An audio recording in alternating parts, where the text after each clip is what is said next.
Ya. Yes, assalamualaikum warahmatullahi wabarakatuh. Waalaikumsalam warahmatullahi wabarakatuh. Kembali lagi kita di 3 channel sekaligus. Ya, pertama ada Horas Inang bersama Inang Irma Huta Barat. Ada Yuni TKW Hong Kong bersama Miss Yuni dan Mas Sandro. Ya, dan bersama saya di LBU Lembaga Bantuan UYA bersama saya Surya Utama SIP Sarjana Ilmu Politik di Uya Kuya TV. Kita live Jakarta, Hong Kong. Dan kali ini Miss Yuni kemarin kan sempat viral juga ya video yang Miss Yuni marah-marah nih gara-gara apa ngirim gamis ya apa sih? Iya. Iya. Yes. Ya, ngirim gamis ke Indonesia gitu ya? Betul. Lewat siapa tuh?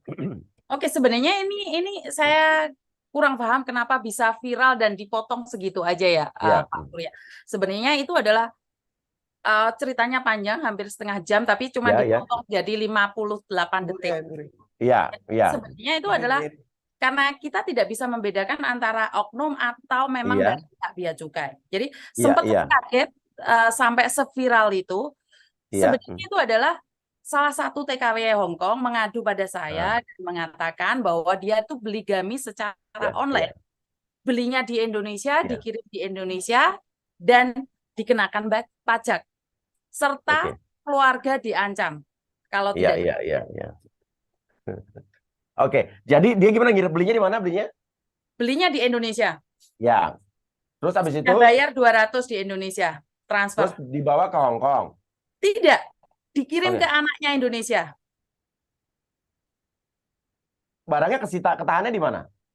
Di bandara Indonesia. Di Indonesia kan dia beli barang lewat online, lewat paketan, dari paketan situ ditahan karena harus kirim ke keluarganya yang ada di Jawa. Jadi mereka ketahan di bandara. Jadi bukan dari Indonesia ke Hong Kong, bukan. Indonesia ke Indonesia. Tuh, kok bisa gitu ya? Iya. Oke. Tapi ini yang ngirim TKI. TKI. Dia waktu itu di Hong Kong apa lagi pulang ke Indonesia? Di Hong Kong. Di Hong Kong, posisi di Hong Kong. Di bawah. Oke. Coba kita lihat dulu videonya ya waktu itu yang viral ya. Kita putar dulu nih. Itu saya beli sarung seharga 100.000 dapat 6. Kita putar videonya. 100.000 dapat 6. Iya. Terus saya langsung saya bayar kan. Saya juga gitu dapat telepon dari bea cukai. Oh iya di sini Mereka meminta uang kan. Karena saya sudah mengikuti Miss Yuni lama, saya langsung maki-maki dia. Wah, ini ganas ini, bagus. Saya bilang dia, Ibu kalau mau makan uang TKW, silahkan Ibu datang ke Hong Kong ngusek WC. Jangan makan uang TKW, karena uang TKW itu uang haram. Keluarga Ibu tidak akan selamat dunia akhirat. Oke. Lah, saya tak takoki sampean tuku sarung sing regane 100 itu sudah bayar belum? Sudah. Saya bayar 100 sama ongkirnya 141 kalau nggak salah. Oke, berarti 200 lebih wis dipacaplok karo sindikat. Benar nggak? Iya. Sarung itu mengatasnamakan sarung grosir apa gitu loh. Oke, ya. Terus berkali-kali kan mereka masih promosi di Facebook. Itu semua saya up di Facebook. Oke. Dan banyak sekali yang tertipu juga. Sampean orang pajak, Bapak? Saya dengan Pak Arif Kurniawan, Bu, petugas. Bukan, saya tidak peduli sama siapa, sampean orang pajak. Saya petugas bea cukai, Bu. Atau yang kemarin punya kasus-kasus sama yang anak buahnya GP Ansor itu atau ini sampean, atasannya sampean? Maksudnya? Kan yang pajak itu kan bohong tuh, ternyata mereka korupsi gitu loh Pak. Saya ingin memastikan gitu loh. Bu, saya Pak Arif Kurniawan, Bu, petugas bea cukai. Nanti saya bantu ya kan?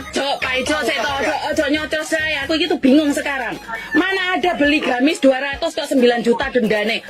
Dodol apa wi? Kalau memang ibunya nggak sanggup. Bukan, aku bukan masalah sanggup nggak sanggup. Pemeriksaan. Ya? Pak Ijo, bukan masalah sanggup tidak sanggup. Saya itu harus komunikasi dengan keluarga. Iki wong gendeng bebekku iki. Oke. Jadi Miss Yuni. Jadi nih ceritanya gimana jadi? Ada orang yang ngadu tuh berarti ya? Betul. Iya, Jadi iya. kedua-duanya itu mengadu. Ngadu. Jadi dia lagi di Hong Kong, dia beli lewat online. Betul. Dikirimkan ke anaknya. Betul. Tapi kenapa bisa tahu si orang yang ngaku petugas ini bisa tahu kalau dia tuh TKI gitu? Kan katanya mereka ngecek dari nomor HP-nya. HP mereka kan Oke. Hong Kong. Oh, Betul. nomor HP-nya Hong Kong, terus barangnya Betul. ketahan di bandara. Betul. Terus akhirnya bisa Miss Yuni telepon sama dia, video call sama dia itu gimana ceritanya? Waktu itu kan saya bilang Ya. karena si mbaknya itu nggak punya uang, saya mau Ya. bantu mereka untuk membayarkan, karena itu mereka mau berbicara dengan saya, bahkan mereka memberikan nomor rekeningnya ke saya. Dan Oke.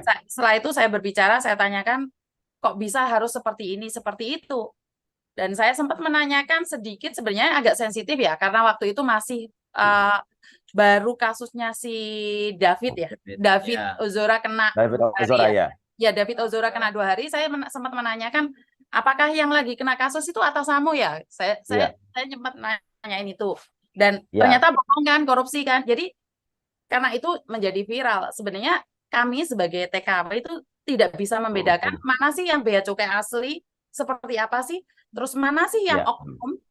Jadi karena kita tidak ada pemahaman ya, atau mungkin kita sebagai orang kecil itu tidak berhak bertanya sebenarnya seperti apa sih yang orang-orang yang ada di Indonesia, atau memang disamaratakan dengan apa yang terjadi. Karena menurut logika kami itu sangat tidak masuk akal sekali ya, di mana gamis 200 kena denda 9 juta. Itu sesuatu yang tidak mungkin. Waktu Miss Yuni video call Akil sama oknum ini, itu kelihatan nggak muka dia? Oke, yang gamis itu saya lihat itu dia seperti di penjara, di jeruji penjara. Jadi saya tahu itu bukan dari pihak bea cukai. Iya, oknum berarti mengaku. Betul. Jadi Ya. mengaku sebagai pihak bea cukai. Ini yang sangat mengkhawatirkan sekali. Dan yang satunya saya melihat itu perempuan, yang kedua kan Sarung ya, kasusnya Sarung itu. Saya Kalau melihat yang Sarung gimana ceritanya Sarung? Coba kita. kalau Sarung itu kurang lebih sama, tapi itu dari perempuan yang pakai seragam bea cukai. Bisa dikasih lihat ke kita? Sekarang sudah dihapus loh. Mungkin Ya. pakai HP-mu Mas Sandro. Bisa mungkin. Ada Karena nggak? Coba. Sudah saya diblok, jadi saya nggak bisa ngelihat gambarnya. Tadi saya masih Biar kita bisa telusuri nih, ini oknum beneran oknum dari instansi yang bersangkutan apa orang mengaku-ngaku doang pakai seragam. Jadi kita bisa langsung telusuri nih, cari tahu nih. Plus 62. Jadi ini saya sempat berbicara dengan ibunya, dan ibunya bilang bahwa dia memang pegawai dan punya pangkat di situ. Jadi kalau ibu tidak membayar, maka barang ini akan hilang. Karena saya rasa itu sesuatu yang tidak mungkin. Saya bilang ya udah hilang aja, nggak apa-apa. Simpanan di WhatsApp. Oke, namanya siapa ibu itu ceritanya? Namanya saya sudah hilang, karena saat dia telepon sama saya langsung mengirimkan seperti ini, Pak Surya. Jadi dia langsung ngeblok nomor saya, karena saya tahu kalian ada. Jadi waktu saya teleponan sama dia, terus saya kirimin, apakah Anda salah satu dari sindikat? Mereka langsung ngeblok nomor saya. Itu tadi foto Mbak Yuni sama siapa tadi itu? Foto saya yang viral, video saya yang viral itu. Iya. Jadi sekarang setiap para TKW saya selalu bilang, simpen foto saya yang ini jika ada seseorang yang ingin menipu. Apakah seperti ini? Jadi kalau kita bilang sekarang ini berarti nomor yang Sarung tadi nomor Hong Kong juga ya? Yang menipu Indonesia, Pak Surya. Ya bukan. Yang pas Sarung tadi, Betul. Karena mencantumkan nomor Hong Kong juga. Betul. Berarti sindikatnya ini kurang lebih sindikasinya adalah mereka menargetkan orang-orang yang diduga adalah buruh migran Indonesia atau TKW, karena nomornya nomor Malaysia atau Hong Kong dan lain sebagainya. Terus ada kiriman barang walaupun itu antara Indonesia, mereka peras lah gitu ya, kurang lebih ya. Jadi kalau seperti itu tuh kan pasti ada informasi ya. Nah, informasi bisa sampai itu informasi itu dari mana kan, itu pertanyaannya, dari mana mereka tahu? Oke, ini apa nih? Pegawai bea cukainya. Profil. Pakai seragam tuh. Nah, betul. Pertanyaannya adalah ini benar-benar foto dia, foto dia atau ini ngambil gambar dari Pinterest? Nah, itu Nah, bisa jadi nih, ya kan? Inang dimiringin. Pinterest ini. Saya akan kirimkan juga karena ini sudah meresahkan dan dalam satu hari saya bisa menyelamatkan 2 orang untuk tidak kena ya. Tapi saya kebobolan 2, yang satunya sudah bayar 8 juta, yang satunya 4 juta. Jadi dalam 1,5 hari itu ada 4 yang tertipu. Ada 4 tertipu. Mereka sama, rata-rata membeli barangnya dari Indonesia ke Indonesia nih. Betul, dan semuanya sarung. Oke, dan dalam arti kata membeli barangnya dari mana nih? Online. Online-nya di online yang sama atau online yang berbeda? Online yang berbeda. Nah, berarti artinya kan kalau online itu dia kan akan mengirimkan lewat biasanya kayak paket kilat gitu ya. Ya bisa lewat DHL, ya bisa lewat macam-macam. Cuman tapi kok bisa bocor informasinya nah, gitu? Ini khusus nomor telepon Hong Kong gitu. Yang menjadi pertanyaan ini kan pasti ada info yang diterima, sehingga bisa tahu bahwa itu milik dari TKW gitu yang ada di luar ya. Di sini. Karena kalau enggak dari mana taunya? Betul.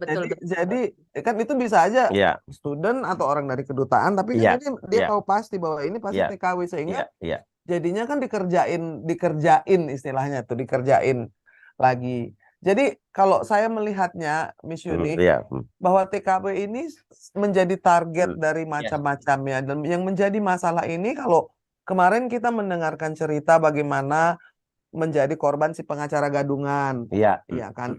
Lalu juga yang menjadi masalah di sini adalah ketika penyelenggara negara itu bukan membantu, memudahkan, melayani, tapi malah mempersulit, kan itu yang jadi masalah gitu kan. Harusnya diberi pengetahuan dong. Betul.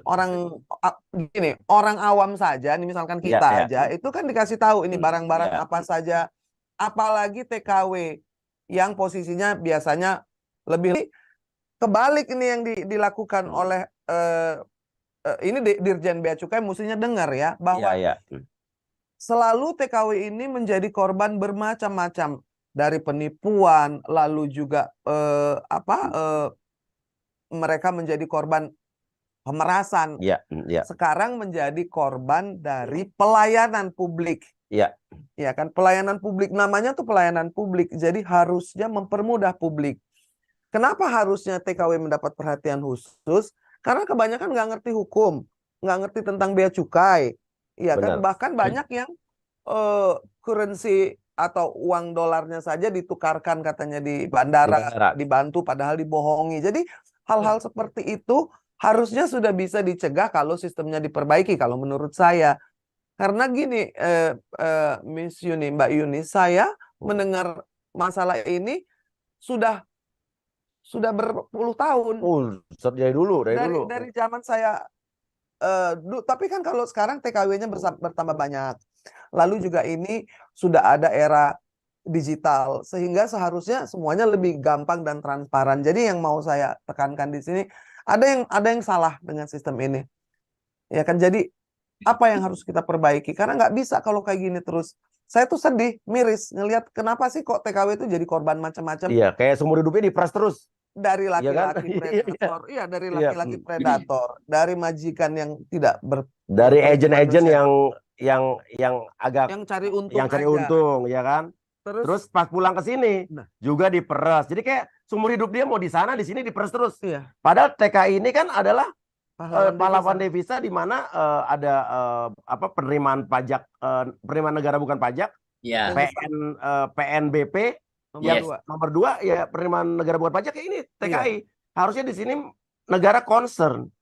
Iya kan? Bagaimana hal-hal seperti ini harus diatasi. Nah, coba kalau kita cerita lagi.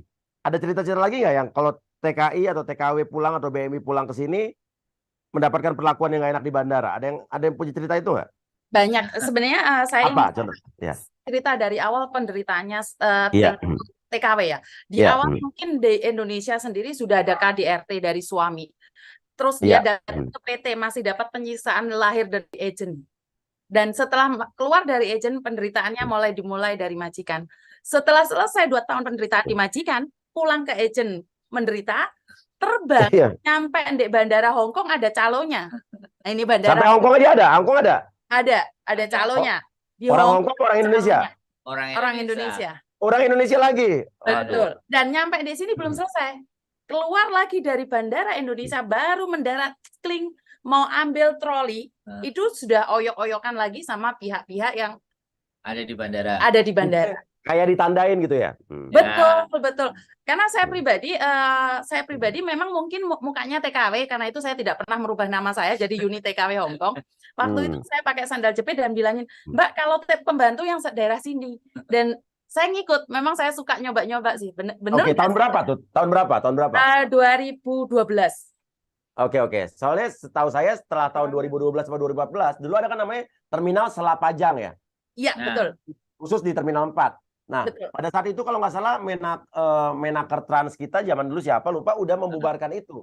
Bikin Sudah tidak ada lagi setelah 2012 2014 tidak ada lagi terminal khusus TKW. Dan pada saat itu saya ingat tahun 2014 atau 2012 Ketua KPK dulu, Wakil Ketua KPK Bambang Wijoyanto dulu, ya, BW sempat menyidak bandara dan ditemuilah oknum-oknum banyak sekali yang memeras calo-calo, di mana TKI pada saat itu tuh pas datang itu mereka kayak diarahkan ada calonnya khusus mau pulang ke kota mana, di tengah jalan itu juga mereka diperas, dikerjain, ada yang sampai dilecehkan. Dan setelah saat itu terminal khusus TKI Selapajang itu dibubarkan. Dan masalah tetap ada. Dan masalah ternyata masih tetap ada. Karena cuma dibubarkan tempatnya, tapi kan tidak diganti pegawainya. Pegawainya masih ini dia. Karena yang saya lihat pegawainya yang ngancem itu saya benar-benar rimak dalam otak saya, dan saya bilang temui saya lagi saat saya sukses. Saya sudah rimak itu, dan ternyata tetap sama diarahkan. Padahal saya diapain dulu? Mbak Yuni diapain dulu? Diarahkan terus? Tapi kan waktu ngecek kan kalau kita permanen kan nggak ada visanya di dalam. Jadi mereka nanyain kenapa kamu nggak ada visanya. Nah, ini adalah satu edukasi buat masyarakat yang ada di, bukan masyarakat ya, pegawai yang ada di Indonesia. Mereka tuh tidak bisa membedakan yang mana sih yang antara pekerja, yang mana mereka tuh ngelihat paspor saya belum nggak ada isinya. Mereka itu terheran-heran dan mengatakan bahwa ya saya itu sindikat. Saya kan jadi pusing. Paspor saya itu memang kosong. Berasumsi sendiri ya, asumsi sendiri. Betul. Berarti kan mereka pendidikannya dalam konteks ini masih kurang. Kenapa mereka bisa menjabat di situ? Dan seharusnya kan mereka ada briefing bahwa kalau negara ini seperti ini, kalau negara ini seperti ini bentuknya, dan walaupun dia adalah paspor Indonesia, tapi kalau dia permanen satu tempat itu ada tanda-tanda tertentu. Jadi mereka tidak bisa membedakan. Saya berani taruhan pegawai yang ada di bandara, mereka tidak bisa membedakan. Bahkan kami sebagai permanen waktu mau terbang, mereka nanyain visanya mana.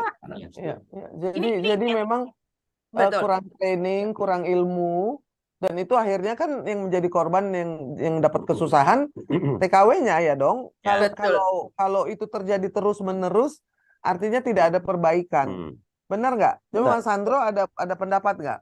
Ada, saya juga pernah kemarin berangkat ke Hong Kong, juga sama. Saya juga gagal nggak bisa terbang karena sekali lagi karena saya tidak ada tiket balik, sedangkan kita kan KTP-nya sudah berbeda, jadi kan nggak perlu tiket balik kan kita domisili. Nah, yang saya herankan justru teman-teman yang statusnya PMI, pekerja migran Indonesia, itu langsung tambah dikasih akses, padahal surat vaksinnya nggak ada, karena dia sudah dijamin, petugas di situ sudah ditelepon dari PT. Namanya ini, dia sodorin data dari PT, udah langsung naik. Nah, saya ketahan karena peraturan di vaksinnya adalah harusnya 2 kali 24 jam, jadi 48 jam. Nah, di situ saya kena, saya nggak bisa terbang di hari itu. Saya langsung telepon maskapai. Kebetulan waktu itu Royal Brunei, ya udah kita perpanjang untuk berangkat berikutnya, dan hari berikutnya langsung sama petugasnya tiba-tiba, oh Pak Sandro ya, didorong. Jadi setelah saya nelponnya ke pimpinannya maskapai Royal Brunei, saya kok dia dikomplain begini-begini, besoknya datang situ terus gini-gini. Nah itu loh yang saya pikir, kenapa ya justru saya pulang ke negara saya rasanya aneh gitu. Rasanya kok tambah. Nah, ini dia. Seperti itu pengalaman saya bersama istri waktu itu kan, memang jadi banyak hal, makanya kenapa kita berkonten. Kita berkonten itu mengangkat cerita dari teman-teman itu ketika naik, ya kita nggak ngerti ya nanti akan ada yang mendengar ataupun tidak. Ya syukur alhamdulillah memang ternyata nanti mungkin abis ini juga kita akan share ini ke beberapa instansi terkait, ya. Bener. Jadi kayak ke Menteri BUMN juga Pak Erick Thohir, karena bandara berhubungan dengan bandara, nanti mungkin dengan Angkasa Pura, kita akan kasih semua biar jadi perhatian. Karena kalau nggak viral ya susah di sini nih. Ya. Kalau saya pikir sih ini kan jadinya tadi saya malah bilang ke Ismail ini seperti derita tak kunjung usai ya kan, kalau tadi Miss Yuni cerita dari rumah itu kesulitan ekonomi yang membuat semua buruh migran ini kemudian mencari kerja di negeri lain. Kalau ada pilihan lebih enak di Indonesia tentunya ya kan. Betul. Benar nggak? Benar. Jadi kalau ini kan juga orang suka salah gitu, wah enak banget di luar negeri jadi buruh migran. Enggak. Karena pasti lebih enak di negeri kita sendiri gitu loh. Walaupun sebagaimanapun masih ada sistem kekerabatan, dan yang perlu dijelaskan di sini adalah perjalanan panjang menuju menjadi pekerja migran itu ya kan, sampai ke kepulangan saya sampai merinding. Saya sampai merinding karena kayak ya kok tega gitu kan, kita ini bangsa sendiri loh, orang Indonesia yang harusnya ada saling respect terhadap each other. Saya respect sekali terhadap buruh-buruh migran. Jadi kalau Mbak Yuni bilang sama teman-teman kemarin, kami ini apalah, kami ini hanya TKW, saya pikir itu harus dibalik. Itu TKW ini yang harusnya menjadi duta bangsa, karena bukan kedutaan-kedutaan yang memberikan agenda atau acara macam-macam, tapi manusia-manusia Indonesia yang bekerja, yang terkenal ramah, penurut, baik hati, dan tidak neko-neko. Tetapi nasibnya itu tidak kunjung membaik gitu. Jadi saya tuh dengan podcast ini, saya tonton semua podcast dari Mbak Yuni, saya lihat itu konten-kontennya, itu sampai getun gitu loh, sampai gumun, ini kok iso ya, kok rantai-entek. Jadi ada yang salah.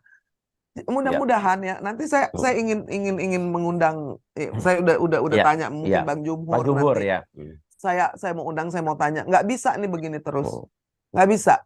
Karena harus dikelarin nih. Akan jadi dosa bagi saya kalau melihat ini terjadi, apalagi saya sudah sekarang mengobrol dan terlibat langsung. Ngerti nggak, Mbak? Kalau orang yang hanya nonton saja sudah miris, apalagi yang ngalamin. Benar. Dan kalau ini terus, bangsa ini menjadi bangsa yang bebal karena tidak pernah belajar dari kesalahan. Dan kebebalan itu ditunjukkan oleh orang-orang yang menghandle para buruh migran. Dari awal sampai sudah pulang pun, itu deritanya nggak habis-habis. Dan saya pikir ini nggak bisa dibiarkan. Dan ini satu kejahatan yang sistematis, satu kejahatan yang dirancang untuk bukan hanya mempersulit, tapi memeras, dan menganggap kalian itu sebagai bukan hanya ATM, tapi seperti sapi perahan. Dan itu adalah tidak patut, tidak terpuji, dan itu harus dibalik. Kalau nggak, jangan dinamain pahlawan devisa. Karena itu jadi seperti ironi. Jadi kayak dagelan, ini kok pahlawan kok diperlakukan kayak gitu. Benar. Saya tuh mau bilang kepada penyelenggara negara, kalau disebut sebagai pahlawan devisa, perlakukan seperti kita memperlakukan pahlawan. Kamu memperlakukan pahlawan itu dengan respect, ya kan? Dengan memuliakan. Kenapa? Karena kalian kerja setengah mati meninggalkan negeri tercinta, keluarga, kenyamanan, untuk banting tulang supaya memperbaiki ekonomi keluarga. Nggak ada tuh empati, simpati, urun rasa tuh nggak ada. Dan saya pikir ini harus ada perbaikan. Semoga ya, dengan ada Inang dan dengan ada Pak Surya di sini, Kang Uya, bisa membuat orang-orang kemudian mendengarkan. Karena percuma kita ini protes kalau kita tidak menyebut nama, tidak memberikan foto dan memberikan contoh, nggak akan gerak, Mas Satrio. Harus benar-benar diangkat, harus viral. Iya, ini ada nih oknum dari Bea Cukai, namanya ini, dia yang memeras saya, dia yang menggeledah barang saya tanpa ada alasan, disebutin. Jadi kita ini tidak ada rasa fear. Kenapa? Karena pelayanan publik itu tak kunjung membaik ketika kita tidak mengkritik dengan jujur. Jadi saya pikir kita juga bisa lebih terstruktur ya Mbak Yuni ya. kita mau lihat setelah ini, saya juga pengen lihat benar nggak di airport sudah diperbaiki. Kita sidak kalau perlu. Kalau kalau misalkan airportnya yang dibubarkan tidak ada lagi spesial TKW, tadi betul yang kata Miss Yuni, ini sistemnya yang nggak beres. Jadi manusianya tetap sama, caranya tetap sama, jadi perlakuannya juga yang diterima oleh TKW tetap sama gitu kan. Kenapa TKW kebanyakan perempuan coba? Jadi saya tuh kayak pengen memberdayakan perempuan, yang perlu diberdayakan itu adalah perempuan-perempuan yang disebut sebagai pahlawan devisa. Jumlahnya ribuan, mereka rentan, dan mereka juga selalu menjadi bulan-bulanan oknum dan juga bahkan predator. Orang-orang yang memang tidak Pancasilais, nggak ngerti tuh, tidak berperi kemana. Musuh itu mau mempermudah atau mau bikin hidup saya sengsara? Tanya aja. Nah, sama kemarin juga ada sempat ya kasus anaknya Gus Dur ya. Oh ya, anaknya Gus Dur pulang dari Taiwan, dipikir TKI, terus diobok-obok kopernya, dia cuek aja, dia ini coba kita lihat artikelnya. Ini konyol banget sini. Dipikir TKI terus diodol-odol, dipisahin terus diodol-odol kopernya. Kenapa ya? Berarti artinya kan ini yang dialami oleh TKW-TKW kita kan? Saya nggak terima loh, itu kan diskriminasi. Oke, nih ada nih. Tadi koper anak Gus Dur ya, buntut curhatan putri Gus Dur, Sri Mulyani ingatkan bea cukai jangan asal acak-acak koper penumpang. Tapi ini kan mentang-mentang anaknya Gus Dur akhirnya ketahuan kan? Nah kalau misalnya nggak viral begini, harusnya Bu Sri Mulyani juga harus kirimin deh ke kan?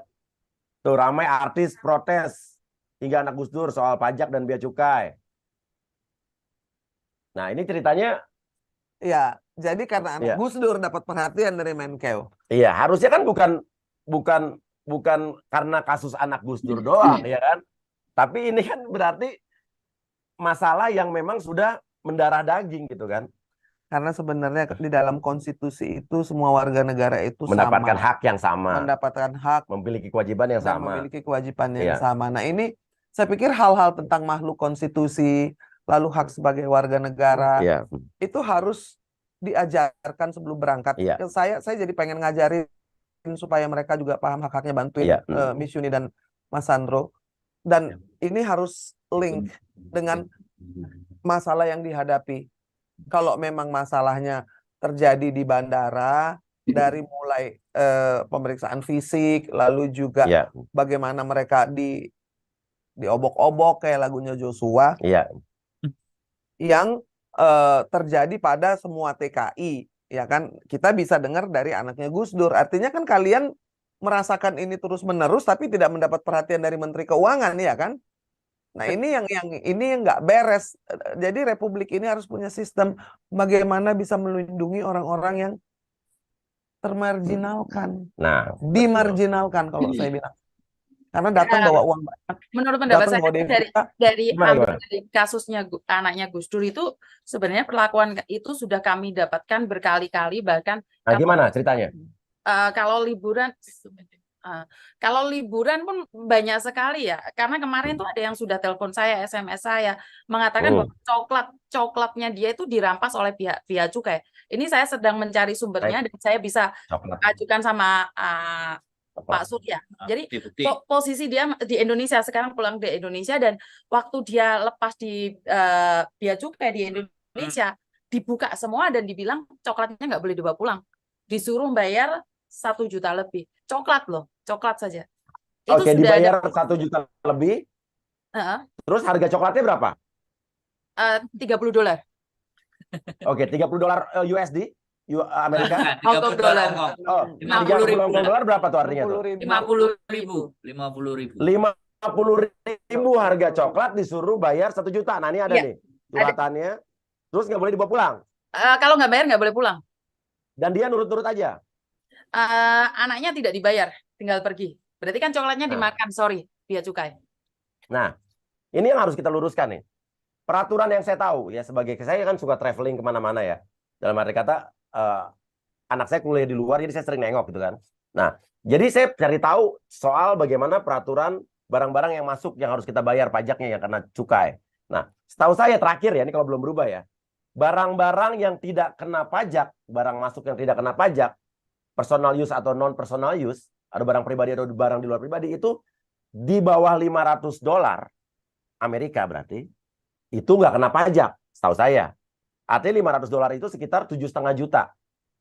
Nah, barang yang di atas 7,5 juta atau $500 itu nanti baru kena pajak. Itu juga barang-barang yang dibawa dari luar. Karena barang personal use adalah barang yang digunakan untuk kita pribadi, kita dibawa dari luar, digunakan di sini atau bisa dibawa balik lagi, atau tidak dibawa balik lagi. Ada lagi barang-barang non personal use juga.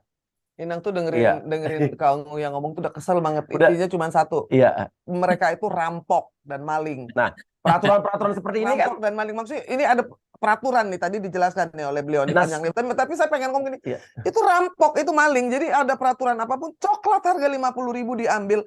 Bukan soal coklatnya, tapi maksudnya satu dia mau meras, dua dia tuh memang maling. Jadi kita ini punya petugas pegawai yang bermental rampok. Nah, jadi kita tidak bicara undang-undang, tidak bicara soal Pancasila, tidak bicara soal konstitusi, tapi bagaimana mereka itu tidak punya rasa kemanusiaan dan kerjanya memang pengen rampok, pengen merampas barang orang lain yang bukan miliknya dan bukan haknya. Coklat aja diambil. Itu kan kalau menurut saya tuh itu aib banget gitu, dan itu mencerminkan dari pola pikir dan semua kelakuan berada di sana lagi. Betul. Dan saya bisa tambahkan satu hal lagi, Inang. Sebenarnya saya mungkin lebih sopan ya, karena saya bilangnya maling berdasi. Jadi mereka itu sangat elegan sekali menanyakan, Mbak, ini tidak boleh ya, ini menurut peraturan, jadi harus bayar dulu. Jadi mereka itu sangat sopan, Inang. Jadi mereka itu bukan seperti Inang katakan perampok ya, mereka sangat pakai dasinya bagus sekali dan sangat... Ini mentalnya, sayang. Kalau bajunya seragam, pakai dasi itu hanya casing. Casingnya saja, dalamnya itu, mentalnya itu mentalitas rampok yang tidak mau melayani dan tidak punya respect sama sekali terhadap pekerjaannya. Saya bukan soal coklatnya, bukan soal TKI-nya. Orang-orang yang bekerja di douane, di pabean, di bea cukai seperti itu tidak menghargai dan tidak memuliakan pekerjaan. Kenapa? Karena tidak mengambil hak orang, tidak mengambil makanan atau barang orang, dan tidak pernah menyengsarakan orang lain. Jadi jangan dibalik-balik. Kamu itu sebagai buruh jauh lebih mulia ini dari petugas di bea cukai yang kerjanya mengambil barang, mempersulit kalian, dan tidak pernah memberikan kemudahan.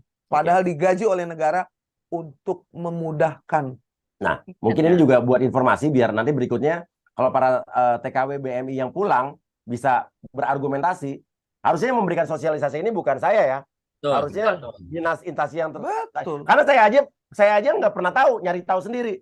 Nah, ini kan apa gunanya mereka itu instansi-instansi ini kalau keluar peraturan, ya sosialisasi dong, kan ada budgetnya, ada dananya.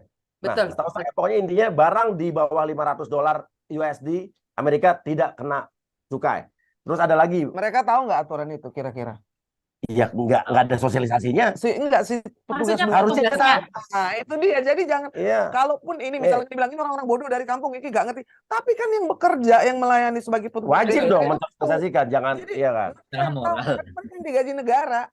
Kretek, sigaret 200 batang, setahu saya ya. Iya. Terus habis itu minuman itu nggak boleh lebih dari 1 liter. Satu Botol, orang. iya betul. 1 liter sekarang. Dulu berapa botol? Sekarang 1 liter. Nggak tahu kalau berubah lagi ya, kasih tahu saya tolong. Nah, intinya itu. Sampai saya juga pengalaman berapa kali, ya kan?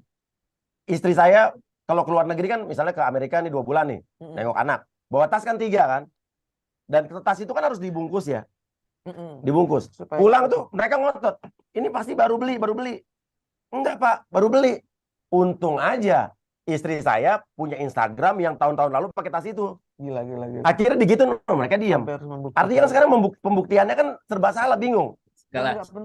Iya kan? Pembuktiannya gini, kalau kita bawa dari Indonesia. Pak Surya, sorry. Sekelas apa cerita apa? Pak Surya dibegitukan, apalagi kami. Iya. Itu Pak Surya punya Instagram dan kami punya apa, Pak? Dan inilah yang kenapa sih saya selalu bilang teriakan kami nggak ada yang mendengarkan, karena Pak Surya aja, keluarganya aja seperti itu. Padahal kalau keluar dari bandara, Pak Surya yang jemput tuh mobil. Kita nggak ada siapa-siapa, Pak. Masih dieret-eret koper itu, Pak. Jadi inilah yang ingin saya tanyakan. Siapa sih kami sebenarnya? Siapa sih kami sebenarnya? Kalau memang seorang pahlawan, apakah kami hanya berjuang saja? Tidak. Yang saya tahu adalah saya adalah pejuang, tapi saya diperas oleh negara saya sendiri. Saya tidak tahu. Saya terlalu berpikiran jelek atau bagaimana. Karena saya setiap hari mendengar jeritan, tangisan, dan mereka bilang, Miss, aku di bandara nggak bisa terbang nih. Aku sekarang di bandara koperku diodol-odol nih. Jadi saya cuma bilang, terus mau kemana saya? Mau lapor siapa? Ya akhirnya saya membuat YouTube ini. Karena memang saya tujuannya, ya udah kalau seperti ini berarti kalian nggak boleh seperti ini ya. Itu yang saya selalu berikan sama mereka. Jadi saya cuma memberikan obat karena saya tidak bisa ngasih solusi. Ya udah kalau lain kali jangan ini ya, yang ini aja ya. Kuratif, pencegahan. Pencegahan. Kita lakukan pencegahan. Jadi lebih fokus pada pencegahannya dibandingkan dengan keadaan. Gimana tuh? Jadi kalau ada juga di sini yang ya ini sudah melebar ya. Sekalian kita bahas di sini bahwa teman-teman mau berangkat ke Hong Kong ini, itu kan ada juga yang disebut sebagai potongan dari PT di Indonesia. Agent ya. Ini batasannya kan ada di peraturan 1,6. Ada 1,6 juta itu 1.600 Hong Kong dolar dalam 1 bulan. Tapi pada fakta dan kenyataan potongan di sini itu banyak dan ini bisa dibuktikan. Jadi surat utangnya mereka yang datang ke tempat ikan. Mereka, nah ini juga kita lagi kumpulkan bukti-bukti surat pinjaman utang mereka selama proses di Indonesia. Beberapa teman-teman ya sudahlah, saya berproses, ini bagian dari biaya, ya sudah saya yang penting bekerja di Hong Kong lancar. Jadi mereka tidak bersuara, tidak speak up. Tapi ada beberapa yang tidak terima, mungkin potongannya lebih besar. Tapi ada juga teman-teman yang memang minta uang saku terus potongannya dibesarkan, dia juga teriak-teriak. Nah, ini ada 3 hal, ada hal yang memang harus kita pilah-pilah, yang memang benar potongannya bagaimana, seperti apa. Karena mereka akan disodorkan sebuah perjanjian di perusahaan di Indonesia, di PT. Nah, mereka tidak boleh mendokumentasikan perjanjian yang mereka tanda tangani. Nah, ini. Harusnya kan 2 belah pihak perjanjian ya? Iya, harusnya 2 belah pihak. Nah, ini yang saya tanya sama teman-teman, sampai detik ini saya nggak pernah mendapatkan itu. Jadi, sampai hari ini belum berubah.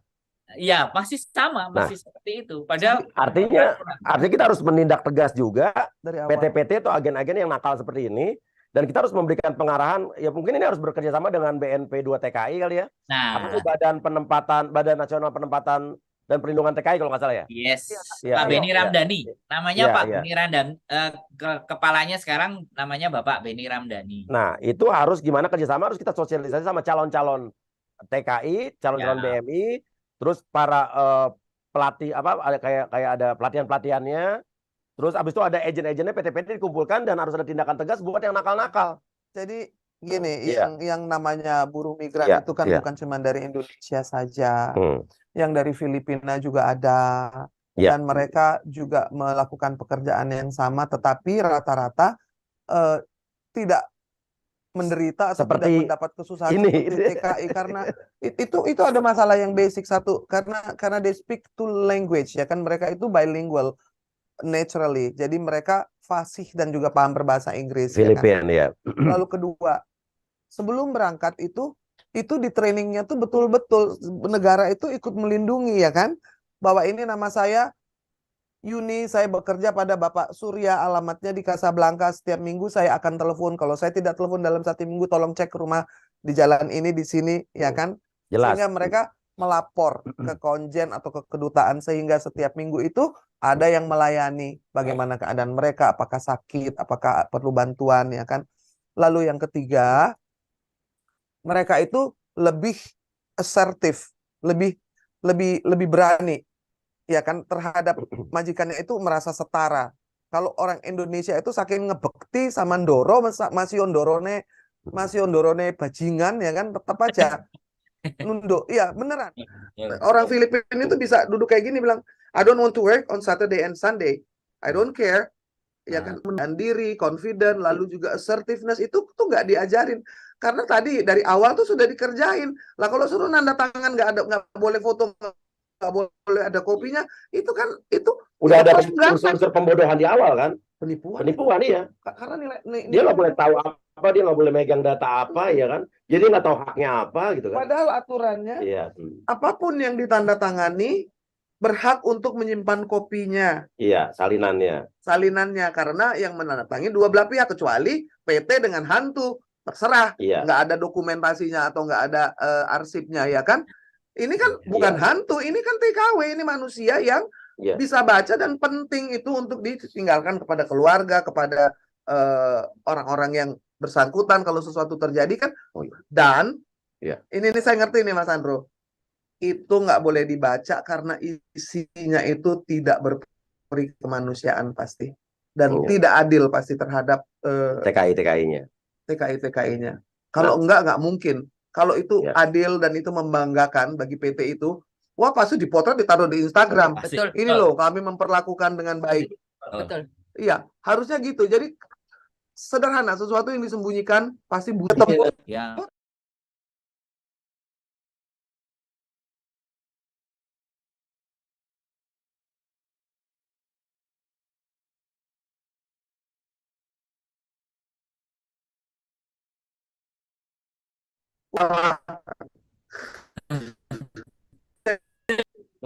Bahasa Jawa. Ya, ternyata jadi scammer. Ada yang akhirnya ternyata jadi dikerjain judi online. Iya. Yes. Jadi pekerjaan-pekerjaan Ini banyak yang illegal ya. Iya, dan mereka rata-rata terjebak, sama mereka akhirnya nggak bisa balik karena itu paspornya ditahan. Terus abis itu mereka mesti bayar denda dulu, mesti bayar hutang dulu. Tapi mereka dipekerjakan di tempat yang mereka tahunya nggak di situ gitu. Ya memang. Jadi itu jadi dari awal. Parah banget. Tapi mereka juga minta bantuan. Tapi kalau udah kayak gitu, saya bantunya gimana, bingung. Karena udah berhubungan dengan hukum di negara yang berbeda gitu kan. Nah, agennya udah human trafficking, karena menurut saya di Indonesia ini bisa dibilang jangan-jangan human trafficking terbesar di dunia dan akhirat. Karena kan bulan puasa kan setan itu kan di kerangkeng ya. Kok kasih jalan kejahatan Iya. itu? Berarti kejahatan, berarti yang melakukan siapa? Kan? Ya kan yang melakukan itu kan setan kan? Iya, berarti begitu. Jadi yang tadi dikatakan sama Kang Uya itu adalah pelanggaran HAM berat. Iya. Ketika manusia diperjualbelikan, itu lebih parah dari perbudakan karena dia harus menjadi sex slave, menjadi prostitut yang di luar keinginannya sendiri, dan biasanya itu anak-anak di bawah umur, anak-anak yang lugu. Nah, ini nih harus diangkat juga, karena tadi bagus tuh ngomong itu, karena tidak ada yang membicarakan, seolah-olah tidak ada. Dari mulai pedofil saja, ada hotelnya di Jakarta, di hotel di Jembatan 3 itu namanya hotel tematik, di mana anak-anak dari kampung, dari Cirebon, dari sekitar Jawa Barat dibawa, para perawan dijual dengan harga tertentu, nanti kalau udah 2 kali lebih murah, namanya pijat plus plus. Dan itu hotelnya ada di Jakarta, ya kan. Kamarudin Simanjuntak yang menggerebek karena ada anak perempuan yang hamil 15 tahun. Lalu dari mana dapat KTP-nya? Ada yang oknum. Nah, ini sudah bilang, ini Sisduk Capil. Dukcapil itu dari mana? Artinya ada yang memperjualbelikan si blanko iktp itu. Anak umur 15 tahun dikasih umur 21 tahun supaya bisa dijual belikan. Ini udah berkali-kali dengan belak-belakan dikatakan, apakah ada yang menggerakkan yang di Hongkong ini, berarti kita ini perjalanannya ini 10 kali lebih berat ya kan. Dan yang dikatakan oleh Kang Uya tadi itu sudah menjadi urusan human rights, sex trafficking, human trafficking, child trafficking, dan itu tidak ada yang lebih hina dari itu. Kalau Indonesia menjadi yang terbesar, artinya kita ini lagi ngelihat nih sisi mana sih yang kita ini nggak bobrok. Sampai manusia Indonesia aja didagangin. Di Jakarta pun anak-anak perawan, anak-anak kecil didagangin, Mas Sandro, Mbak Yuni. Saya ini emosi sekali ya pada podcast ini. Tadi saya berbes mili, itu kalau bahasa Perancisnya itu ngembeng, itu rembes gitu. Karena nggak kuat. Kenapa? Hati saya tuh terkoyak-koyak mendengar ceritanya. Kenapa? Meninggalkan negeri ini saja udah susah sekali ya kan, jauh dari keluarga gitu. Terus kita tadi ngomongin bea cukai, tapi akhirnya saya tahu dari awal, pertengahan sampai akhir itu penuh dengan penderitaan. sebenarnya penderitaan yang paling sekarang yang kami rasakan adalah paketan yang diodol-odol itu. Jadi sebenarnya saya tuh pingin tahu bagaimana mau damai, seneng mau bawa oleh-oleh buat keluarga. Kok gak entuk ya toh? Gimana Mbak? Paketan diodol ada cerita apa lagi nih? Sebenarnya gini, saya masih banyak lagi, mungkin kita akan bentuk lagi di mana sebenarnya salah satu organisasi sudah mengumpulkan data dan saya sendiri punya data pribadi, nota-nota di mana mereka kirim barang yang dinyatakan kalau XL itu bayarnya uang Indonesia tuh 1.200.000 dan barangnya tuh sudah diketahui baju bekas, panci dengan harga $15, celana dalam Bossini buat suaminya dan dikirim ke Indonesia dengan harga 1.200.000, 1.200.000, nyampe di Indonesia masih harus bayar 2 juta, 4 juta, 3 juta, 5 juta dan dibayar. Setelah nyampe di rumah sang suami, celana dalamnya tidak ada, coklatnya tinggal maling, dirampok, dicolong. Tikus gua emang ya kan berarti. Celana dalam dicolong. Ya, yang saya herankan tuh celana dalam. Panci itu ada pajaknya 1.841.000. Jadi ini yang saya ingin tanyakan, kenapa saya nggak ngeh banget dengan bea cukai? Kenapa saya selalu bilang boleh nggak sosialisasi apa sih yang sebenarnya dapat itu? Nah, itu penting. Apakah panci itu juga salah satu membantu pihak-pihak tertentu untuk beli Robicon gitu loh? Karena panci kan cuma harganya $15. Jadi ini yang saya ingin tanyakan, panci ya. Wajan dengan harga $50 kalau Indonesia 75.000. Apa itu juga sumbangan untuk nyupir Robicon? Ini pertanyaan saya, apakah pihak-pihak tertentu itu membutuhkan panci wajan itu? Saya memang agak tersinggung ya. Kalau dulu saya tidak ada kasusnya siapa? Dandi itu saya nggak mikir bahwa Rafael Arun itu kasih contoh. Jadi sekarang orang juga pengen naik itu Rubicon, kata Bunda. Itu jadi masa cuma pajak aja, gue juga masa naik karimun doang ya kan? Iya. Atau wulingnya kecil Iya. Jadi memang nggak masuk akal. Itu maling, rampok, paket orang juga dicolong. Nah, ini kita angkat di satu kasus yang baru viral di Bali. Seorang ini wisatawan, turis, dia disabilitas ya, punya keterbatasan, alat bantu buat kencingnya disita juga. Akhirnya setelah viral baru dikasih. Kita lihat angka videonya. Menyakitkan. Ini negara. Kasihan sekali. Ini sinting sih. Ini niat mau ngambil alat kencing aja. Udah naik deh. Cukai. Dipersulit dan tidak dikasih. Jadi ini dapat gratis. Jadi intinya disita juga gitu kan. Dibantu oleh negaranya. Ibaratnya dikirim udah nyampe di Denpasar. Pak, karena bandara itu kan malah disuruh ngurusi ke kementerian kalau bisa dihubungi tidak apa-apa. Di sana nggak bisa dihubungi. Enggak kasihan orang. Gerbang bangsa. Iya kan? Ini butuh untuk alat kencing. Kita melihat satu negara bagaimana kredibilitas negara tersebut, gimana maju mundur negara tersebut, ya. Itu kan dilihat dari gerbangnya. First impression. Gimana warga atau investor asing mau misalnya datang ke sini, akhirnya berita begini di luar terekspos. Orang akan melihat Indonesia dari gerbang masuknya. Saya bilang sih biarin aja ya. Iya. Biarin aja. Iya. Kita ini mau bertujuannya punya negara republik ini, tujuannya 5 nih, Mbak, Mas. Merdeka, bersatu, berdaulat, adil, dan makmur. 5 itu. Semua, mau TKW, mau presiden, sama tujuannya. Ya kan? Kalau kita sudah bisa memahami ini. Nah, ini ketidakadilan yang diterima ini, kalau tidak adil nggak bisa jadi makmur. Jadi ketidakadilan ini kenapa kita harus suarakan? Karena ini sudah jauh dari cita-cita kita mendirikan republik ini. Ngapain kita punya Republik Indonesia kalau isinya orang-orang yang tidak adil, zolim kepada orang-orang yang sudah bekerja keras yang disebut sebagai pahlawan devisa. Saya selalu emosional soal hal ini karena saya sudah ngomongin hal ini sejak 30 tahun yang lalu. Dari tahun 2000, dari tahun 2023 tahun yang lalu. Pada waktu saya memimpin namanya LKBHPK, Lembaga Konsultasi Bantuan Hukum untuk Perempuan dan Keluarga. Saya bilang, kenapa TKI kita itu tidak diberi bekal yang lebih untuk mereka mampu memahami haknya. 1, 2. Kenapa nggak ada lagi pelajaran bahasa Inggris? Dulu kan di TV ada tuh nih Rina Nur Ubay, ya kan?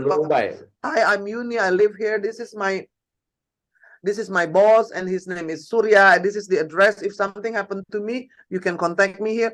Something like that yang membuat mereka menjadi pede, ya kan? Confidence. Jadi selama ini dari 23 tahun yang lalu sampai hari ini itu Mbak Yuni, Mas Sandro, iku gak ono belas perbaikan nih. Sing ono iku bangunan mungkin airport luwih HP, luwih gede, tapi kelakuannya iku sami mawon. Bahkan mungkin lebih brutal dan lebih biadab sekarang. Kenapa? Kalau celana dalam sampai diambil, kantong kencing orang yang sedang sakit diambil, it doesn't make sense. Karena boleh saya tambahkan adalah moralnya ya, Inang. Lebih ke moral orang kita benar-benar tidak ada rasa empati itu hilang saat gini. Karena saya buat status di mana di Facebook saya mengatakan bahwa kalau zakat itu didapatkan dari orang kaya ke orang miskin, tapi sorry saya minta maaf, pajak itu didapatkan dari orang miskin ke orang kaya. Jadi saya malah berpikir bahwa memang pajak itu dari orang miskin, seperti kita itu bayar pajak. Jadi benar tidak kalau saya berbicara seperti itu. Kalau zakat itu dari orang kaya ke orang miskin, tapi sekarang kan kita enggak pajak, kita pakai istilah pajak di mana orang miskin membayar ke orang kaya, termasuk panci dan celana dalam itu yang saya bukan pajak, enggak, itu bukan pajak, itu maling, itu maling sokong. Maling sokong wong sing gak mampu, sing jenenge TKW ku ya banting tulang bertahun-tahun, mulai nggak oleh-oleh, oleh-oleh itu digarong, dirampok. Oke, artinya setelah video ini, konten ini nanti mungkin kita akan share ke pihak-pihak yang terkait, termasuk Pak Jokowi juga akan saya share nanti. Dan apalagi ya, Kementerian BUMN termasuk ya, Menaker, Trans, BNP, 2 TKI, yang terhormat Wakil Rakyat, DPR, komisi yang bersangkutan, Komisi 9 ke bidang ketenagakerjaan, 1 luar negeri. Karena kalau kita bicara nih, kita kayak punya mitra, kita kan bersinergi ya demi kebaikan supaya tujuan kita yang 5 itu tuh di Republik ini bisa tercapai ya kan. Ketidakadilan yang diterima ini bisa menimbulkan disobedient. Akhirnya nanti nggak nurut lagi. Awes benai wes tak itu lawan naik gitu kan. Lalu nanti ada disorientasi. Ini Pak Mahfud loh yang ngomong. Distrust, gak percaya, gak percaya ambek bea cukai apa wes iku gak main blas kerjaannya meres ngerampok celana dalam semua diambilin. Itu kan sesuatu yang akan menjadi pattern pola. Jadi terserah mau coklat kayak mau handphone kayak mau celana dalam, pokoknya mau ambil aja. Tidak ada landasan hukumnya, tidak ada alasan untuk melakukan itu. Iya dong. Ya. Jadi bahasa Prancisnya sangeunah nawe. Iya. Nah, tapi benar juga. Tapi dari sini mungkin ya setelah kita share, nanti perlu ada yang namanya ini pembenahan di instansi-instansi terkait. Sosialisasi terhadap yaitu barang bawaan TKW yang masuk, bukan TKW, barang bawaan seluruh, karena tidak ada bedanya TKI sama penumpang yang biasa kan. Di luar negeri barang bawaan itu semua punya hak yang sama, punya kewajiban yang sama. Di atas $500 baru kena pajak. Itu juga barang yang gimana dulu, ya kan? Terus habis itu juga barang-barang ketentuan barang impor masuk juga harus bagaimana juga. Saya juga nggak tahu nih kalau barang-barang bekas seperti celana, baju-baju bekas segala macam itu bagaimana, itu harus ada sosialisasi. Kita harus ngerti. Saya aja masih belum banyak yang ngerti karena nggak ada sosialisasi. Masa kita sebagai rakyat harus nanya, cari tahu sendiri dan informasi belum tentu benar. Apa tugas kalian para instansi ini, humasnya untuk mensosialisasi ini, kerjanya apa gitu? Beda loh Bun, beda. Saya pikir nggak bisa disamain juga. Beda loh Bun. Yang datang nih ibu-ibu pejabat sama pejabat bawa Brompton, bawa Louis Vuitton, bawa Hermes, harganya 3 miliar, punya KW, giliran udah ketahuan bilangnya KW. Bawa dari luar negeri, wah pamer sama teman ini asli nih, nggak mau bayar pajak. Itu Direktur Garuda yang menyelundupkan lewat pesawatnya sendiri. Ada barang-barang mewah, ada Harley Davidson, ada sepeda Brompton, ada barang-barang itu aib. Itu menurut saya najis. Orang kaya banyak duit nggak mau bayar pajak. Ini orang miskin yang kerja payah setelah bertahun-tahun bukan bayar pajak, dipalakin. Pajak sama palak itu beda loh. Catat itu Mbak Yuni, Mas Andro. Siap. Kata Inang, kalian ini bukan pegawai bea cukai atau pajak, tapi kalian ini tukang palak. Ngomong aja sama saya kalau mau, yang mana yang mau diambil? Celana dalam, coklat. Jadi kalau TKI datang tantangin. Lalu temannya itu suruh videoin. Ya, siapa namanya? Jadi berbuka nih. Ya. Jangan takut bilangin, ini Inang yang ngajarin. Kalau lagi diodol-odol, yang satu videoin secara diam-diam, lalu bilang, Pak, yang mana yang mau dipalakin? Monggo kerso. Dan di foto, kirim ke saya, kirim ke Pak Uya, atau langsung di-upload. Tidak ada cara lain. Kenapa? Karena omong-omong perbaikan sistem nanti, beliau kan bilang, saya mau ngomong nih sama Dirjen Bea Cukai, Mbok iyo dirjennya ngerti apa yang dia alami oleh TKI. Gak ono blas perhatian nih. Ya, anggota DPR mana aja nih, ayo. Kan mereka pasti nanya Inang, kue iki sapa nang? Nah, gini kok. Kalau saya ini sekarang Mbak Yuni, saya ini moto saya bagaimana saya memberdayakan perempuan-perempuan yang terzolimi, yang teraniaya, yang selalu menjadi korban dan bulan-bulanan. Maka pesan saya, ketika ada yang memperlakukan dengan tidak adil, ingat ya, adil itu tujuan kita semua nih. Dari mulai Joko Widodo sampai Sandro, Yuni dan Inang tujuannya sama. Adil. Mari adil, makmur. Betul. Kalau terus-terusan diperlakukan tidak adil, makmurnya kapan?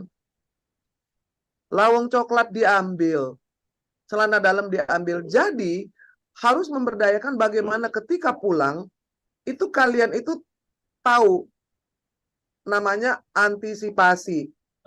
Ini pasti akan diodol-odol iki bandit-bandit di bea cukai ini wis ngenteni iki lho. Saiki kudu apa? Sing siji ku memvideo dari Sokomburi dari belakang. Apapun yang terjadi itu akan terekam, kalau perlu live Instagram, live Facebook, live. Begitu masuk YouTube, nginjek airport itu langsung live gini, langsung live ini. Itu yang dilakukan oleh Roslin Simanjuntak pada waktu Roslin dan itu yang di Sungai Bahar, iya kan? Kenapa? Dari live itulah maka terbongkar urusan Joshua. Sambo. Kita tahu bukan hanya Sambo, tapi institusi kepolisian yang mesti bebenah. Ini saatnya bea cukai. Semua sudah bicara soal bea cukai ini bertahun-tahun. Kalau menjadi pahlawan devisa, sekarang akan menjadi pahlawan yang memperbaiki bea cukai. Kenapa? Karena paling banyak, paling sering, paling soro, Rek. Atau mungkin kan murah sekarang ya, kamera pen atau body cam. Saya dibawain body cam. Berapa harganya? Berapa itu? Beli body cam. Ya. Kalau mau pulang beli body cam. Di Hongkong ada tuh body cam. Jadi pasang di sini, pasang di ini kayak gini nih. Body cam itu udah nyala. Jangan takut, intinya jangan takut. Kenapa? Orang-orang jahat itu tidak pernah kuat, tidak pernah hebat. Mereka menjadi kuat dan hebat ketika orang-orang baik berdiam diri saja. Iya, betul. Jadi kalau ini sudah speak up, kita sudah mulai, jadi kita bersatu. Kalau kita mau memperbaiki, wis, sopo sing mulai, sing siji, ini kalau wong satu sih, sing siji ini nganggo body cam. Oke, jadi mulai sekarang kita juga ajak. Ya, jadi kita lebih cerdas, kita juga tahu kita ini bukan tidak berdaya. Kita menghadapi bandit-bandit yang berseragam, yang kerjanya ngambilin barang dari TKI yang baru pulang. Dari coklat kek sampai handphone, nggak ada yang aman.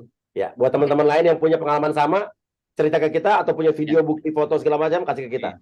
Sebenarnya yang ingin kita ungkap saat ini selain diodol-odol itu dari paketan barang. Sebenarnya saya ingin bertanya pada Inang atau Pak Surya, siapa sih yang berhak melihat atau mengecek barang-barang yang dikirimkan lewat paketan itu? Karena banyak pihak menyatakan bahwa dari bea cukai. Tapi tidak ada surat dari bea cukai. Ini yang pertama. Dan yang kedua, kita sekarang bayarnya beda loh. Setelah video saya viral, mereka itu tidak mengambilnya di Indonesia. Mereka tidak, video saya viral, padahal sebenarnya viralnya itu kan salah. Bukan itu maksudnya. Tapi membuat ekspedisi itu sekarang takut minta uang di Indonesianya, tapi mereka akhirnya meminta di Hongkongnya, di lokalnya. Jadi mereka itu meminta berbalik. Jadi karena video saya viral, banyak ekspedisi tidak meminta uang cash di Indonesia, tapi dia meminta uang cash di Hongkongnya dan menggunakan nama ekspedisi tersebut. Padahal mereka sudah membayar 600.000 plus 800.000, 800 Hongkong dolar. Hongkong dolar sudah dibayar. Padahal Hongkong dolarnya sudah dibayar. Makanya saya ingin menanyakan, kalau jalur hijau itu apa, jalur kuning itu apa, jalur merah itu apa? Dinyatakan bahwa jalur hijau, tapi masih harus membayar. Dinyatakan jalur kuning, tapi harus membayar. Terus apa bedanya antara jalur kuning, hijau, dan merah? Dan lagi dikumpulin kan? Kita lagi ngumpulin itu. Kalau dikumpulin, jadi kita bisa tahu. Kita cari tahu juga karena kita belum tahu soal ini. Dan korbannya. Jadi kan intinya satu, mereka itu preman berseragam yang mau memalak orang-orang miskin yang bekerja susah payah. Jadi bukan memungut pajak, tapi memalak dengan memajak tuh beda banget.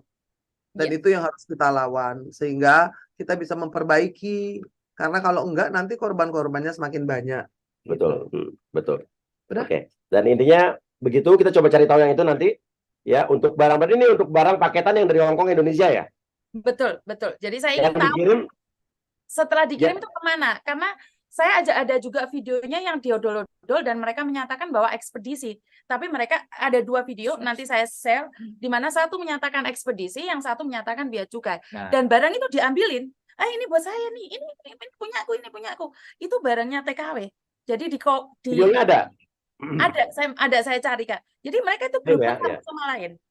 Iya. Mengambil haknya orang kecil itu adalah senista-nistanya perbuatan ya kan. Jadi yang harusnya dibantu malah dikerjain, yang harusnya ditambahi malah dicukupi barangnya. Jadi kalau saya pikir nih kita harus berbuat sesuatu ya. Ingat ya, Saninang pasang live, beli body cam. Jadi tidak perlu lagi takut. Kenapa? Karena itu namanya bandit yang berseragam yang menyengsarakan hidup terus-terusan. Itu harus dipublikasikan supaya tidak malu bangsa ini. Tadi kan dibilang sama Kang Uya, itu gerbang loh. Itu adalah barometer bagaimana orang melihat Indonesia. Perlakuan yang diterima di bandara, perlakuan dari bea cukai, perlakuan dari imigrasi, itu adalah the welcome of Indonesia. Tapi mungkin mereka hanya mengerjakan ini kepada TKW saja karena memang sudah ditargetkan. Dan saya pikir harus berhenti menjadi korban, berhenti menjadi target, and we will fight for it together. Yes. Dan kalaupun emang ternyata harus barang bawaan masuk yang lebih dari $500 dan dipajakin, jangan lupa bayarnya harus cashless. Oke. Jadi masuknya ke I don't think they will buy something above $500 ya kan. Kalau dibilang beli panci aja diambil di atas 7,5 juta itu mungkin adalah kali jam tangan satu, pasti diambil juga itu kalau coklat aja diambil. Ya kan, nanti kalau pulang bilangin sama bea cukainya, ini KW nih, kenapa? Bos kamu juga KW, apalagi saya. Nggak percaya, alah bos kamu aja bilangnya ngakunya KW kok. Apalagi saya gitu. Jadi jangan takut. Kenapa? Karena mereka tukang bully, tukang rampok, dan menyengsarakan. Itu yang harus dilaporkan supaya tidak bertugas di sana lagi. Enak aja, orang kena denda kok. Kenapa kita salah bawa barang dibayar denda? Kalau mereka salah, mereka didenda nggak atau kena sanksi atau tidak, itu harus dilakukan. Jadi foto nih petugas bea cukai yang kerjanya ngerampok, ngodol-ngodol, jangan lupa fotonya dipublikasikan, nanti dilaporkan. Ini Pak Dirjen, nyun sewu, ini loh makhluk yang memeras, merampok, dan malakin para kita membantu Pak Dirjen juga dan membantu instansi juga pimpinannya. Jadi ya. Terus pokoknya gak usah ojo wedi, ono Inang, ono Kang Uya. Artinya adalah buat Mbak yang ada di luar sana. Itu kudu ngelawan. Kenapa Mbak Yudi? Artinya adalah buat teman-teman yang ada di luar sana, karena semuanya pada inbox dan mengatakan bahwa mereka saat ini sedang ketakutan. Sebentar lagi Lebaran akan pulang, dan ini adalah cara yang dikasih tahu Inang buat kita semua. Begitu juga yang diberitahu oleh Pak Surya atas kita. Jadi sediakan video kalian untuk mengeksposnya. Jadi kalau dulu kita tidak live. Jadi kita nggak punya backingan ya di belakang dulu ya Mbak. Langsung live, langsung Facebook, langsung Instagram, wis ben wae gambar elek, rupane gak ketok tapi suaranya sama barangnya diopo-opo kelihatan. Ingat nggak waktu live-nya Joshua itu, bibi-bibinya itu Sri Kandi dari Sungai Bahar itu cuman gambar kakinya, sepatu bootnya, Pak Jenderalnya lagi bentak-bentak. Oh ya, betul. Cukup. Oke, jadi artinya adalah buat teman-teman di luar sana, kita memang harus menyiapkan diri kita karena banyak sekali keluhan yang akan pulang, khususnya yang sudah beli tiket ya. Kalian selalu ketakutan bagaimana ini Miss, apakah memang harus saya dirampok atau saya harus siapkan celana dalam yang double? Nggak, kata Inang nggak harus. Nggak harus ya Mbak ya, dan ini adalah boleh. Ini harus melawan kalau mau dirampok. Inang ada di belakang kita. Itu namanya ibadah, memperjuangkan hak itu sampai mati. Itu namanya ibadah. Orang tuh kenapa sih mati syahid? Tanahnya diambil, barangnya diambil, kehormatannya diganggu. Jadi ojo wedi, lawan.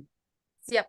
Jadi buat teman-teman ini adalah yang sudah beli tiket ya. Sekali lagi saya ulangi, yang sudah beli tiket, sediakan kamera kalian karena kalau tidak ada bukti HP khususnya kan kalian bisa kantongin di sini sambil jalan. Dan kalau memang dicek dari pihak Bea Cukai, kita serahkan fotonya dan videonya. Kalau memang tidak viral, pasti Pak Surya atau Inang bisa membantu kita. Jadi ini sudah sekali yang sudah ketakutan. Jadi mereka sudah parno sendiri ya. Sebenarnya mereka belum mengalami, tapi dari tunggu body cam, Mbak. Beli body cam. Body cam. Ya. Beli. Atau kamera pulpen atau macam-macam banyak kan. Yang langsung. Sama ini juga nih. Ini ada orang banyak yang nonton live kita pada bilang hapus email handphone. Maksudnya apa nih? Ini sebenarnya kan HP kita yang dari luar. HP yang dari luar kan nggak bisa dipakai di Indonesia. Betul. Jadi harus daftar email itu sekitar 3 juta, 2 juta. Nah ini yang kita sebenarnya tidak pahamin. Kenapa HP kita yang kita bawa nggak bisa dipakai di Indonesia? Nah, gini, kalau itu setahu saya gitu juga emang. Kan kemarin sempat ada setahun yang lalu peraturan handphone yang tidak bayar pajak masuk dari luar itu tidak bisa digunakan di Indonesia, dan itu udah terjadi memang. Kayaknya pernah juga dulu ada handphone teman yang beli di luar negeri, sekarang sudah bisa dipakai kecuali bayar pajak. Tapi bagaimana jika misalnya TKW pulang kan pasti bawa handphone dari sana kan? Betul. Ya dari sini kalau emang nggak mau digunakan di Indonesia, ngapain mesti bayar pajak, bener nggak sih? Tapi kan masalahnya mereka kan pulang selamanya ke Indonesia. Oh, pulang selamanya. Terus bagaimana HP mereka yang sudah dibeli? Apakah dilempar begitu saja? Nah, kalau itu emang masalah kita bersama. Handphone saya juga ada yang nggak bisa dipakai soalnya betul. Peraturan itu memang peraturan. Oke, emang peraturan itu.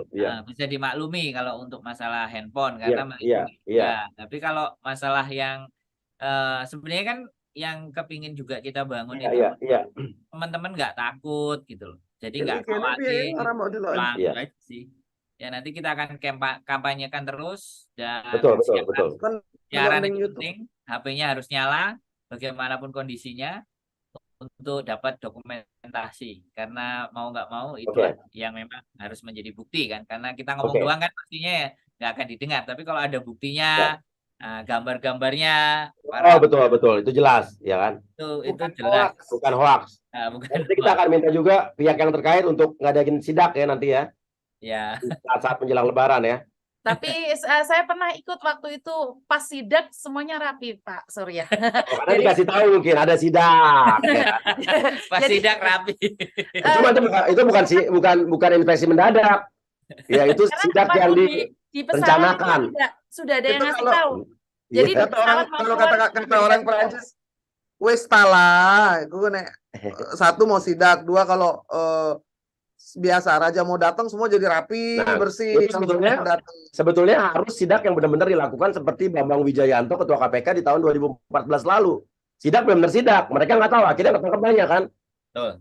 Iya, kalau sidak cuma dari instansinya doang, dikasih tahu dibocorin, sami mawon, ya kan? Karena waktu sidak itu saya masih di pesawat sudah ada yang bocoran bahwa sebentar lagi dicek. Jadi sebentar lagi dicek seperti saya orang awam cek apanya kita nggak peduli, tapi ternyata siapa gitu, jadi kode ya, jadi ada cuman kode. Mikir kalau nggak ada sidak nggak segininya aja kali. Dan mereka selamat datang di Indonesia, itu yang saya dapatkan waktu beda. Jadi kalau nggak ada sini bisa kamu di sini kalau sini gitu. betul. Jadi waktu ada sidak itu gini Mas Andro, selamat datang di Indonesia Ibu pahlawan Devisa, mati kita harus hentikan kejahatan ini ya. Ini benar-benar pernah kejadian soal istri saya dulu, kita pulang dari mana Trid ya? Pulang dari Hong Kong. Dari Hong Kong ya. Istri saya ribut gara-gara ngelihat ada orang-orang yang dibisain waktu itu. Apa bedanya kata istri saya itu, saya ingat banget sampai saya yang malu dulu. Pada saat itu kan karena dia teriak-teriak saya, udah. Gak terima, Bunda. Iya, habis itu disuruhnya tuh apa kayak nyuruh kambing. Kayak nyuruh bebek sama kayak nyuruh kambing soalnya ya. Iya benar Bunda, memang seperti itu perlakuan yang kami dapatkan. Nah, jawabnya gini, sang di video, Pak, ngerti Pancasila nggak? Ya, keadilan sosial bagi yang seluruh nomor Indonesia. 2, Manusia adil yang beradab ya. Saya ini manusia loh Pak, bukan kambing. Gituin aja. Tapi Inang jangan lupa tidak semua pegawai hafal Pancasila. Ini yang perlu saya ingatkan sekali lagi. Lah itu dia makanya TKW jauh lebih keren daripada pegawai-pegawai bea cukai yang memperlakukan kalian seperti kambing itu. Ya udah. Kita wawasan kebangsaan perlu lagi diterapkan mungkin di para PNS ya kan. Kenapa memperlakukan orang Indonesia dengan tanpa perikemanusiaan? Iya benar. Dan Bunda bilang kayak kambing diperlakukannya. Ya, pemerintah harus lebih aware lagi bahwa kalau pahlawan devisa lakukan seperti pahlawan karena penerimaan negara bukan pajak. Ya ini termasuk yang terbesar ya. Oke. Kalau begitu terima kasih banyak Mas Andro, Mbak Yuni. Halo. Miss Yuni, Sri Kandi Hong Kong, ya. Thomas. Terima kasih. Siap, terima kasih. Kita nanti ada bahasan apa lagi kita bahas lagi ya. Ada informasi apa lagi silakan DM kita. Dan ternyata banyak banget kasus-kasus yang wanita-wanita ketipu bukan hanya dari si Faruk itu, ternyata ada pelaku-pelaku lain juga. Betul. Ya. Jadi ini harus hati-hati, kita harus kasih pelajaran juga buat jangan termudah bujuk rayu laki-laki bermulut manis yang ngaku pengacara, ngaku pengusaha, ngaku tentara, ngaku polisi. Itu jangan terlalu gampang percaya. Kalau dan next episode Pak Surya kemungkinan besar adalah salah satu travel yang ada di Indonesia yang menjemput para TKW dan dalam tanda koma menidurinnya dan pinjam uang. Ini next episode. Kita bahas. Kalau Inang ada korbannya dan ada buktinya. Ada korban dan buktinya. Kita bahas. Mau fokus kepada pemberdayaan perempuannya ya. Lalu membantu secara psikologis bagaimana TKW itu bisa menjadi berani, lalu juga paham akan hak-haknya dan tidak gampang diintimidasi. Kalau ada orang jahat, cuman ada satu kata. Kata itu adalah lawan. Sepakat nggak? Sepakat, lawan. Oke. Horas. Sampai ketemu lagi, Surya Utama pamit. Inang Irmahhuta Barat pamit. Juga pamit. Mas Andro, Miss pamit. Thomas, thank you. Assalamualaikum. Salam buat semua teman-teman di Hong Kong. Salam kasih sayang. Kasihan sekali. Mengapa kau tega melakukan itu? Kau lukai